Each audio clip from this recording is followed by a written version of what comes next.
Examining the 4 barriers to effective communication. The process of passing information from one person to another, either verbally or non-verbally, is known as communication. Whenever a piece of information gets a different perception other than the intended, the communication is said to have hit a barrier. These breakdowns can be caused either intentionally or unintentionally, and if no clarification is given, then productivity is reduced. According to an article by Chron, there are 4 main barriers to communication. Language difference is a major hindrance, and it usually occurs when the language of the sender and the receiver do not match. This may occur due to different dialects or even when the sender uses slang.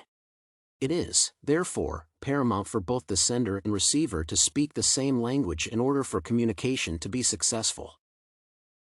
Cultural differences can also be a major hindrance to communication. Some people may have a prejudice against others who have a different culture from theirs.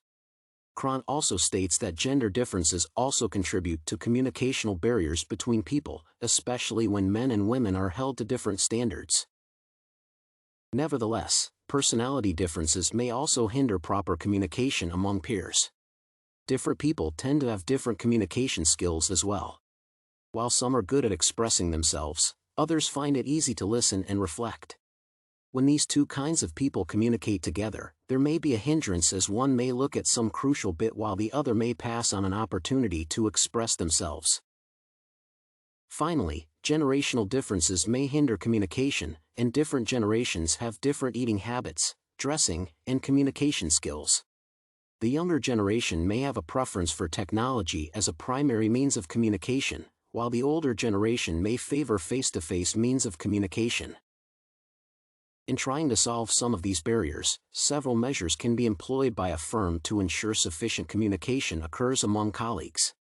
The first method of solving this is the need to employ a translator when the sender and receiver speak different languages. The organization can also take a radical measure of training the whole staff in the relevant languages that the employees need. Nevertheless, the company also needs to conduct staff training on the need to be accommodative of other cultures and other personalities in the workspace. Finally, the company needs to make regular changes to the model of how it operates to accommodate the generational changes.